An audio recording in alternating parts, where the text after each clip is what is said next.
Rutu, pa pa pa pa. Right about now, you're with the international, outernational, intergalactical. Sometimes man get a little rational. Nobody can smoke like the Dan. You can't be able to like what's in my hand. Mr. Bossett himself, and today is a super special. We are gonna cross the waters, but come back over here to see somebody that is very, very, very, very, very, very well known in the music scene. Tugga War. What's going on, my brother? Today's done the whole frigging argument, my brother. Big from another man. Every time, big respect to you, brother. Good to see you. Good to have you here, man. Yeah, it's good to be here, man. It's people good to have asked, so you know we've got to give the people them what they want. Of course. It's nice to be. You know, it's nice to see yourself and hold this little reasoning. I like it. I like the vibes. I like the whole setup of what you're doing as well. Of course. Yeah. Yes. So we are sponsored by London Smoking Club today. Yeah. Big up my London Smoking Club. Big up London Smoking Club, because we're smoking. We also got a bigger sponsor over here. You want to big up man like Dankster Clothing, yeah? Big respect to Dankster Clothing. Yeah, we are supporting the whole thing. Right, let's get straight down to business. What are you smoking, sir? Right, I'm smoking a bit of super lemon haze, which yourself gave me. Alright. Actually, that was super silver haze. Oh, sorry, super silver haze. Oh, is it super? It's not even lemon, super silver. It's so the majority of this is that super silver what you just gave me. It's the haze, yeah. It's the haze, and then I topped it up with a bit of the what's it called again? Exodus cheese. Oh, yeah, so it's like majority of it's your super silver haze. It's crazy, man. Yeah. It's crazy, and I just had that dab. Yeah. See, wow. We got Tuggy People, Stormin just is the first time I've actually had a dab. What was it? Kush flavour. Yeah. So Stormin just gave me my first dab. Tugga War's first dab live right here on Stormin's bong. Wait, you know what I mean? I broke my dab virginity. It's on, no homo. It's only right that you hit the second one on camera. What do you reckon, Stormin? We're gonna get through for a bit first. Yeah, man. Yeah, man. We can arrange that. I don't want to smash him over before we even get started. I just started the silver, super silver. No homo, honestly. How did you get started? Wow. In music? Yeah. What, from the very beginning? From the very beginning, before there was any Tuggy, when it was government name, how did you get started? Well, we grew up, I went Highbury Grove School, and we was growing up listening to jungle music. So jungle was big. It was just coming out like 94, 95, 93, 94, 95. So jungle was the in thing. And we, obviously, everyone that age got decks. So I was one of the kids who had decks in my room.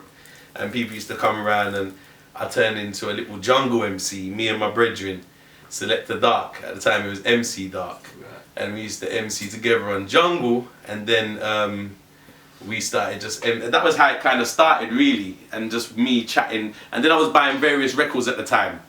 And I've always been in love with reggae music. I grew up on reggae music, so I fell in love with reggae music at an early age, and I started buying records very early as well. So I'd buy all the records and the jugglings, hip hop as well. I'd buy a lot of hip hop stuff, and I'd always flip over the instrumentals on the decks in my room and chat lyrics on it. And that was my thing. I would make tapes, and then we started doing house parties by 16 and by 17. By 16, 17, I actually met MC Shabba in one club, and we started doing tapes together. And this is like the start of Tugga War. Like MC Shabba was doing tapes with me, jungle drum and bass tapes, and then I was doing guest appearances on Cool. Then I got a set on Rush, which was called Kick FM 94.6. So I was on Kick FM 1996. People don't know that I was at Kick FM Jungle MC in 1996, still trying to figure out a way, because I always was hip hop reggae, dancehall orientated style. My style was always like that, and I was always trying to figure out a way, how am I gonna make use of myself in the business, because the only way for us to chat the microphone was either on jungle and drum and bass, and that turned into garage. So then I started MCing on garage in a crew called Way 29. So there was like 4 of us, and there was in a crew called Way 29, and we used to MC on Freak FM. Yeah. I was gonna say, what station was Way 29? Yeah, Freak FM. We used to play before Heartless Crew on Saturday.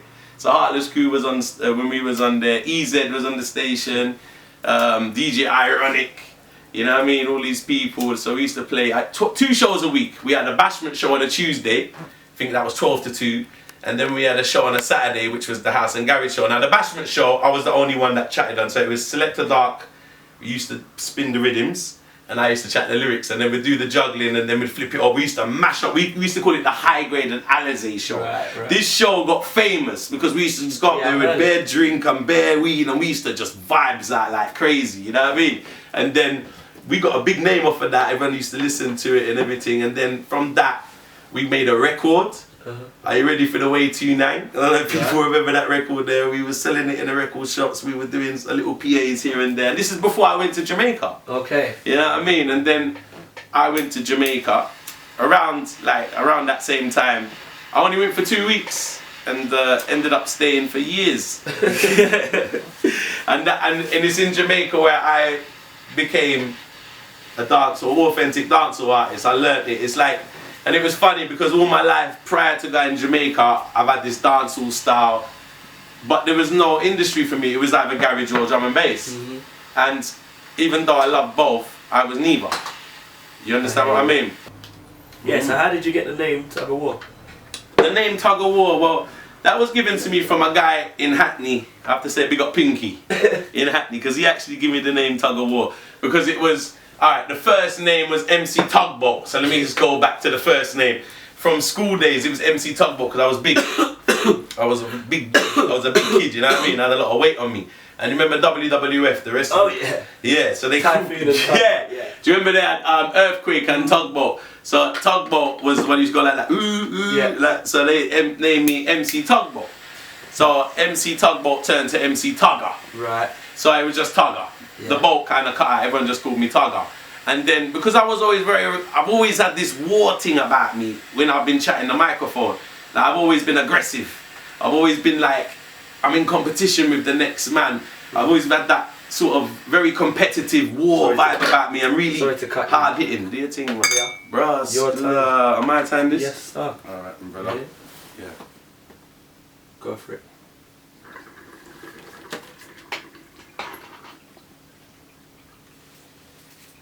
We let the chapness make the water go so home.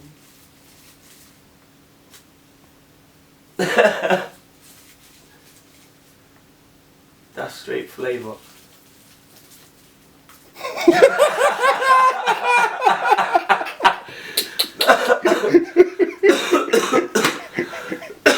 Hold on there. Man, let it go.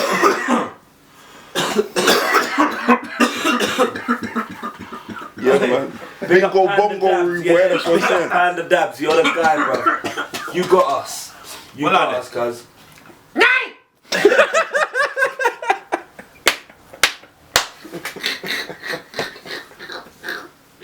Yeah. Yeah.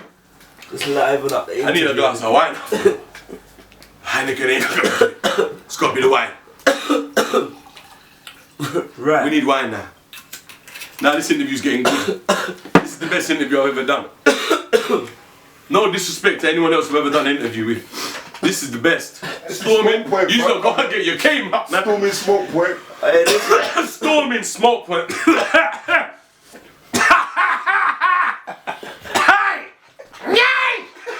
Hold on, man. Hold on. I'm warming up, man. Hey, listen. I'm warming up. I'm fucking warming up right this Stormin. Hold on then, man. What have you done, Storm? Yeah? Bro, I just gave man a damn. Yeah. Look at that. Alright, man, it's getting real now. It's getting real. Now you know what this shit It's getting real now. Right. First video, first single. What were they? First video was Tugga War.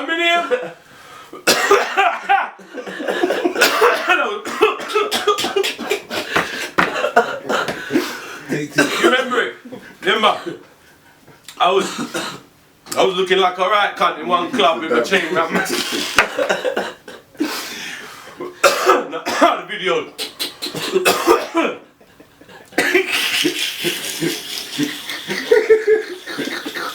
Oh, that band and that shit. Hear me now, man. Tugga War, man. Yeah. Tugga War. That was the first tune. First tune. First single. And there was my dad was in the video. Oh yeah. And we was drunk. R.I.P. Papa War. R.I.P. Papa War. Papa War actually made that video possible. Sit there. He made that video possible. What about the surf? When did that come? The surf was after. Oh right. Yeah. The surf was after. You get me? And then It was actually Tugga War, then The Surf. So the first single was Tugga War. And I wanted to drop that as the first single because it was like an introduction track, like to my name, to me and the scene. And it worked because up to today, people still sing it. Which means, you know, they sing out Tugga War, so that was very important to me. And then bang, I done this song called The Surf. And the funny thing is about The Surf, I've never really been into the gimmicky songs. Even though Tugga War was gimmicky, but I actually programmed that on purpose because I wanted it. I knew it'd be a catchy single and I knew it would create that vibe, and it did. Now The Surf was like this dancing song, and they said to do this dancing song, and I'm like, I don't do dancing songs. Real talk. Like I was there, I was contemplating for like ages. I don't do dancing songs. I'm not that sort of I don't do dancing songs. And they sent me the rhythm, and the rhythm was crazy, like I said, fuck, you know, that rhythm is mad. I said, fuck it, I'm just gonna do a dancing song. And I did it for a job. I did the song for a job. I recorded it in about 20 minutes. Bang, everybody did this. I did it for a job. Done a couple CDs, gave it to the radio stations. Them times there were CDs. Wow, there's someone at my door. Let me get my door 1 minute. Gave the CDs out to the DJs. All of a sudden they got mad over it on the radio. I mean really mad. And it's playing like crazy. And the rhythm was hot at the time. And it was like, fuck, you know, I got the biggest tune on the rhythm. That's how my song was sounding on the jug. You know, the DJs playing. I was like, wow. Unexpected. I said, damn, I've got to do a video for this. So we done the video. We went up South End on the beach and took we left the club 8 o'clock in the morning. Had the minibus lined up, so everyone left the club from 8 o'clock in the morning on Dalston Lane, straight into the minibus, straight up the motorway. So everyone in that video was drunk off their heads. Like, it was ridiculous. Like, people didn't sleep in that video, so the vibes was crazy because it was like they were still in the club. Yeah. Like, if you ever saw the minibus on the way up the motorway, it was shaking, storming. Like, I was driving one car, I borrowed my friend's old Mercedes because of the sort of style of the song. I thought I want to drive an old-fashioned car. So I got this old, joke-looking orange Mercedes, what you see in the video. And the minibus in front of me, and it was shaking on the way up. It was like I took a whole rave up to the beach. They would just come out of the rave. Everyone on that bus just fell out of the rave, just about made it on the minibus. About 3 of them got arrested up there, everything. It was crazy. It was like, it was nuts, and it was mad. And the vibe come out on the video, and when people saw it, it just captured the whole land, the world, like, it was mad. Then that's when I got the call from Jetstar. Okay. Yeah, over The Surf. So then I got the call from Jetstar one day, randomly. We want to sign you. And they wasn't just wanting to sign the song, they wanted to sign me. And I was like, wow. And at the time that they was offering me money, and I didn't want to turn it down, because after I realised there was other companies offering me more money, but I already signed to Jetstar. You know what I mean? But they gave me decent money, but I could have got a better deal with probably other companies, but because I just jumped at the first deal. Yeah, of course. And it was good. It was a nice experience with it. So. Learning curve. Yeah. Learning curve. Yeah, definitely. So anywhere you could go. Yeah. How come you went to Jamaica? Jamaica, I went there for a holiday. Alright. I went there for a holiday, like, with my ex-girlfriend. So she actually lived in Spanish Town. Okay. And I stayed there for 2 weeks, and I just planned to have a 2-week holiday with my girl at the time.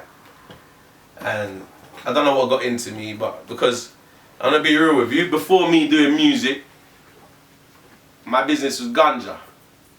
Me and my father, Papa War, R.I.P. Papa War. Yeah. So prior to the music business, I used to sell a lot of weed. You know what I mean? And a lot of high grade. I used to specialize in selling Jamaican weed. You know, so I was very familiar with the smuggling game, even though I never did it myself, you know? But we had it going on at the time. And I was in Jamaica, and we had this little coup at the time. What wasn't going wrong, it was like £6 of weed in an Easter bun. So, and it was coming through no problem. And I thought, while I was there, I said, fuck it. I thought, I'm not gonna go to prison for £6 of weed.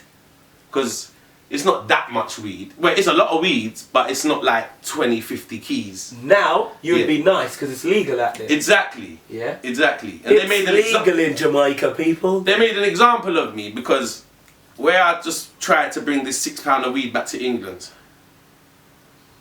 I thought I was just going to get a slap on the wrist and a fine and sent home. When they took me to court, the judge said, I'm giving you a year. There was people that got nicked, yeah, for 50 keys and didn't get a year. Like when I went to prison, real talk. Like I met people over there who got nicked with 50 key of weed and they're like 6 months. And I'm looking at a year for £6. Like the motherfuckers really made an example out of me. So like when that guy said a year, I said no. So the year got cut down to 8 months and then you pay a fine and I end up do 6 months. Still, man. Still, for £6 a weed. Do you remember how much the £6 cost you? It cost me $400. What would that be? So I paid just under $100 a pound. So it was like £50 a pound, £50, £60 a pound of the highest. And I went to Westmoreland. I went to a place called Little London in Westmoreland, right next to Orange Hill. And like I went they say that's where the good weed comes from. I travelled the best. I travelled all over Jamaica and I found a Pacific farmer who I had links with from England. And we went to a one of the best farmers in Westmoreland and got this. If you ever saw the fucking weed, if you ever saw the fucking weed, you wouldn't believe it. Like the weed was, mate. Like the most painful thing was when I had to go up to the courthouse and actually saw the weed dead still because it was pressed up and it was so gummy and that shit was crazy, man. That shit was crazy. Actually, we the whole £6, I took time taking all the sticks off of it.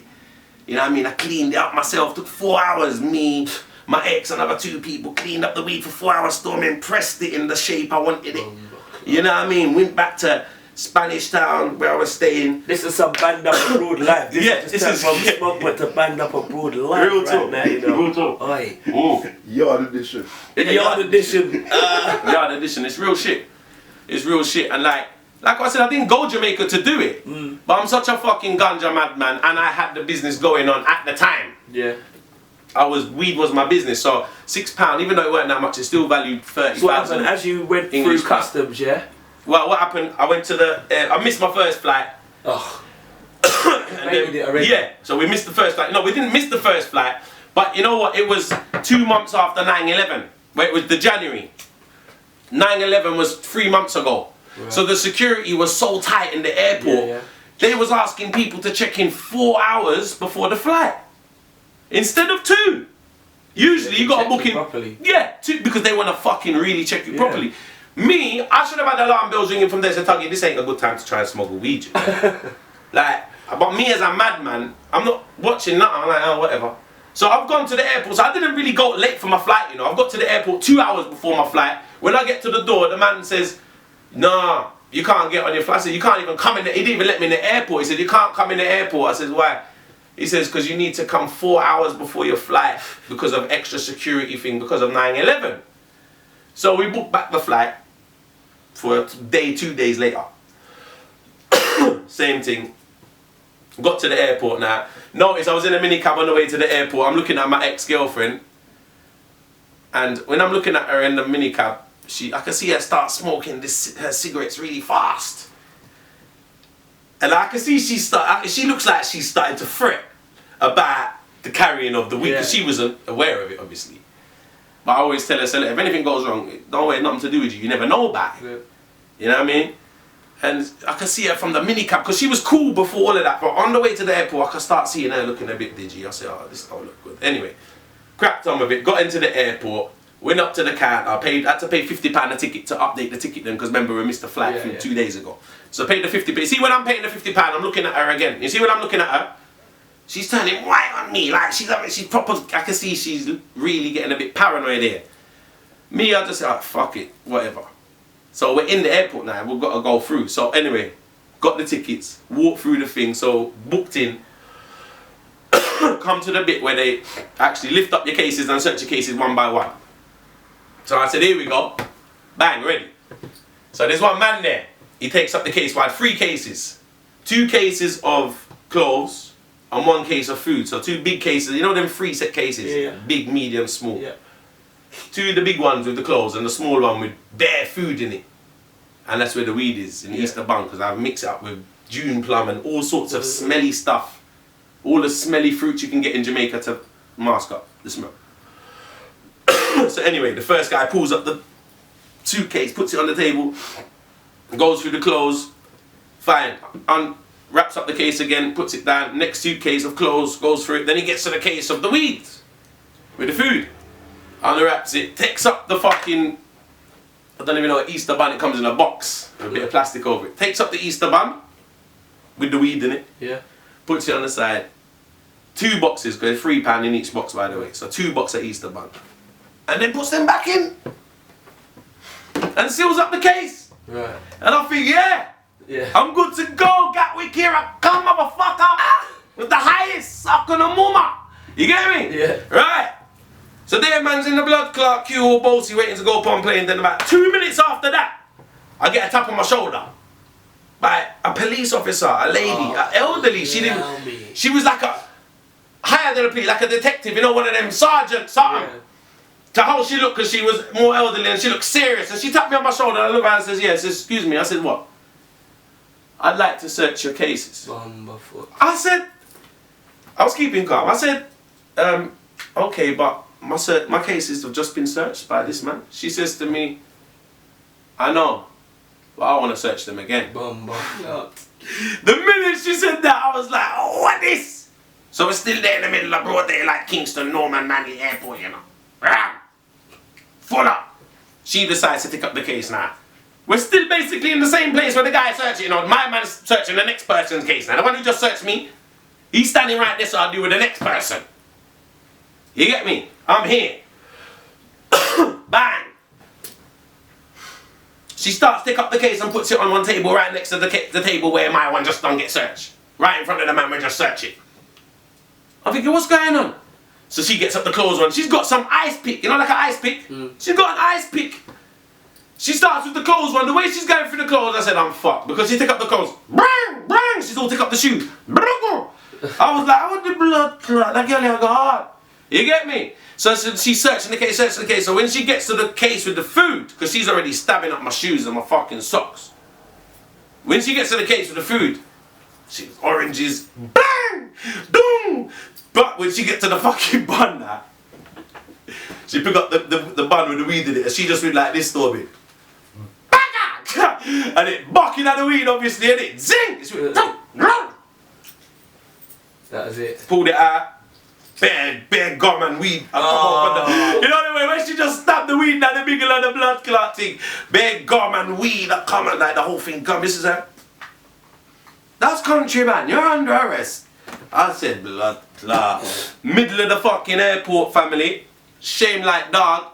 Everyone on the patio. You get me? Take it to the police department and one bag of that carry you through like you're some of the biggest criminals. Because everyone look on you like I just got nicked with 50k a coke. You understand what I'm saying? They don't know what you look like. You're getting carried through the airport now. Norman Manley, Kingston Airport with my girlfriend.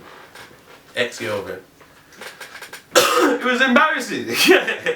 How did you get to perform at Vybz Kartel's birthday bash? And do the same thing that you done at Sting at his birthday bash? How? Well, let me tell you. You see, by the time... So you see, I've done Met lectures now. I've done made my name in the streets. I got booked for Sting. I was like, no joke, one of the hottest young artists on road. And you know what? It was only 2 hot young artists or new artists at the time on road, and that was me and Kartel.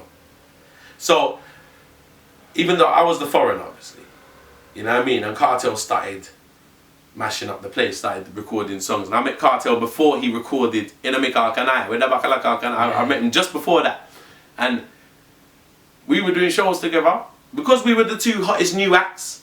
We were doing loads of shows together where I would be on stage in Asylum, he'd run up and perform. Like them time he weren't even driving. I used to drive him around a few shows. You know what I mean? We used to link up, like he had my number, he got my number from, he searched the whole, he linked me up in Asylum, because you know the club called Asylum, now it's called something else. That's in the film Shotters Asylum. Yeah, in the film Shotters. The artists them used to stand in a specific place in Asylum where we could smoke our weed near the toilets. So Kartel come up to me I was standing there, that's where I always stand, smoking my weed. Carter come to me and says, yo, Tugga, what I to me? Yeah, what I He says, I've been looking around all of Kingston for you. I said, I said to him, why didn't you just ask someone for my number? Because them time it weren't hard to get my number, you know what I mean? He said, no, I don't really want to ask people I went to see you. I know you'd be in asylum. He says, look, I got my birthday. He says, you know what I mean? It was more than the birthday. We was meant to do tune together from then. Because it was like, we did actually, because we had a week of a studio session where he got other things distracted him and never ended up coming to the studio, because we booked studio time with Dan Corleone. So Dan Corleone had the rhythm them, and me and Kartel was going to do a combination at Dan Corleone. So it was like, he come to the club and said, me and you got to do tune together, me and you are the hottest new artists right now, we've got to do a song, you're from England, like we was fucking up the stage shows. We was very hot on the stage shows at the time.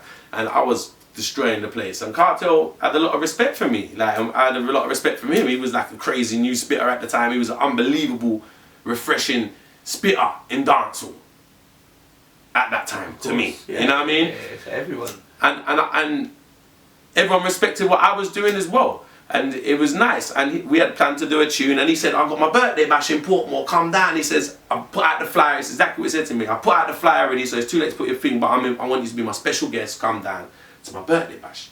So the tune situation never happened, because we booked studio 6 o'clock at Dan Corleone's studio.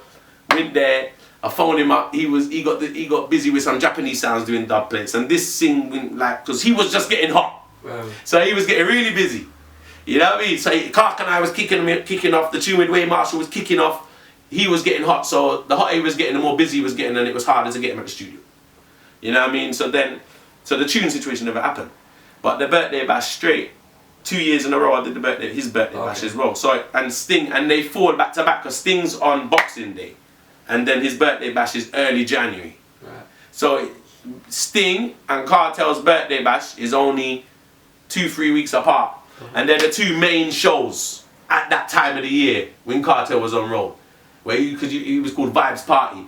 And it's funny because the first year that he did it, Vybz Party, the year on the roof that you see, yeah, that same year. That year was a special year, Stormin.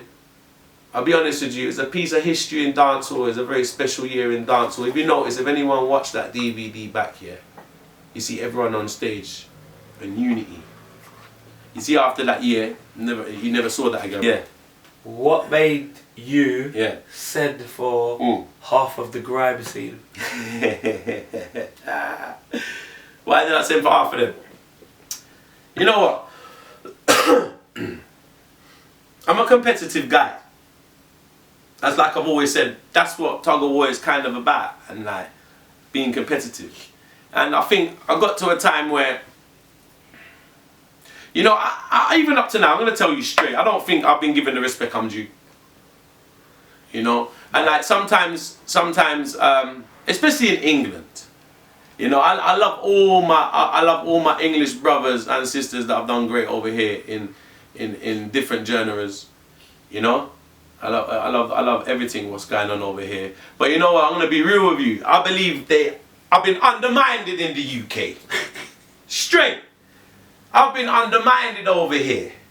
Motherfuckers forgot who I am, or don't want to realize who I am, or don't want to respect who I am, or don't want to do what you're doing now. Acknowledging it and putting it to the platform and me talking about it, and for a reason. I've seen too much people take me for a joke over here. I don't see the respect where I'm due. Get me mad. Make me do songs like 96 bars. Yeah, but then what about the other one that you did for the UK dancehall scene? Same thing. Same thing. Because they were bad man. Because it was a time where, real talk, with the dancehall thing, them over here, they're all bad man. They're all stupid and they're all bad man. My thing was musical, fam. I ain't got time for fist fighting and them. I ain't in music to fight people, fam. And argue with people, fam. My thing's entertainment, fam. Do you get what I'm saying? My thing's entertainment, and if it ain't entertainment, I'm not interested in it. You think I do boxing, fam? Like, you think man's in here to fucking be Billy the Kid shooting people and boxing? Like, you understand what I'm saying? On the real story, our thing's entertainment. So as much as like, but I'm good at doing very aggressive, entertaining tunes. Yeah. And man likes the competitive tunes. Okay. You understand what I'm saying? So as long as it's on a professional level, we can entertain each other. But as soon as you start, that's where it gets put. That's why I say, you know what, then it's this, and then the other one does this and the other one does that, and I feel, okay, so this, because at one point, and it all boils down to one thing, they was all scared to lose to me. Because they didn't want to lose to me. They didn't want, because they know in a lyrical clash battle, and does it matter who wins or loses? It's for the genre. Jay-Z no battle Nas, and does it matter who won? They're both in good place right now. Do you understand what I'm saying? Bounty and Beanie been battling for years. They're both in good places. Various artists, it's part of, in dancehall, it's part of it. Whether you like it or not. You can't have an English UK dancehall industry and no one's clashing each other. It's boring. So what I do? Come in and try to change it. And people bad mind me. Go suck on a mama. A real thing. Come in and come change it and make them, let's be real, I make the most, name a bigger UK dancehall diss track than I've done. I've done the biggest UK, like as a UK dancehall diss track. I don't think people have come close to any of mine. So is that what they're scared of? Is that what make people run and and all of this? But I see realize, but this, I'm not in it for the whatever. Man can beat me. I'm not invincible. A clash is a clash. Anyone could have a little clash and lose. Do you understand what I'm saying? Me and you could have a little clash and you beat me right now and I'll beat you. Whatever happens, happens. It's on the spur of the moment. Because you know how clash goes. It's just about entertainment. Now, if you ain't up for the entertainment, then cool. But like, for me, a dancehall industry without a clash is boring. Or without even rivalry is boring. Sorry. It's boring. So I've always been about that. And I like the competitive, but on a professional level, man. Like, so the minute you start getting silly and people want to back out of doing tunes and start spreading rumours and start bad-minding and starting all of that, I say, okay, I see where this is going.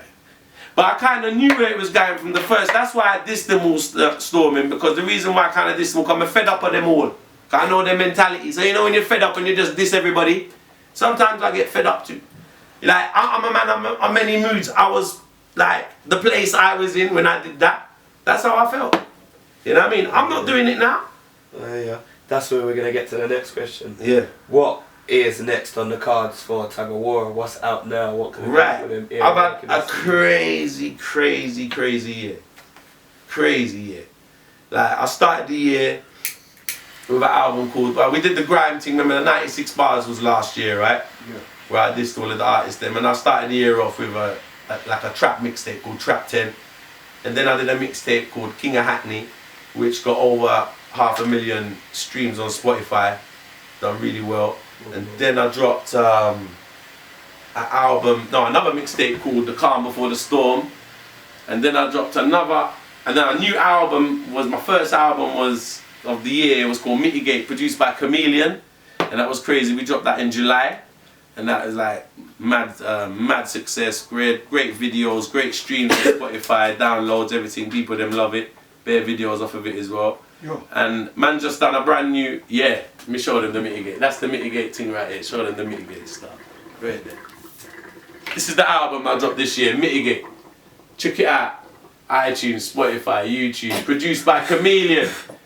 You see me? Big up Tug Movements. We got Liquid Jar, Resistance Fam on 18. You see me? Done now. So we dropped this, and then after this now, obviously this was a hip hop album, Stormin. More about hip hop R&B vibes. Obviously I'm known for the dancehall thing, and I've just created a relationship with a great producer in South Africa called Selector Joseph. And he runs a label called King Sound Production. Big up the South African. Big up Cape Town, South Africa.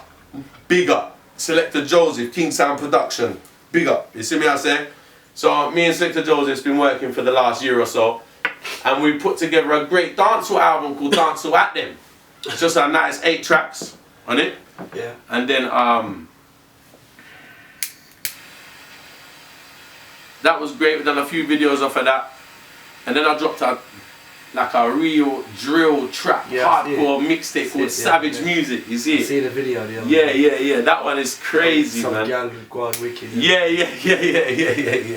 For real. Yeah, for real. This is you. We got Big Boss Media for the video. Is that me? Yeah. Yeah, mate. Bamba Clark. So the thing I go on. Yeah. You ready?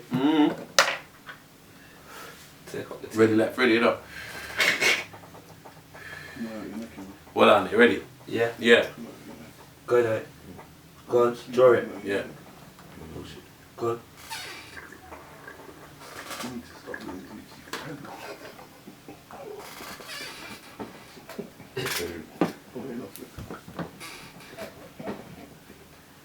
Bumbaclaw. There you have it, people.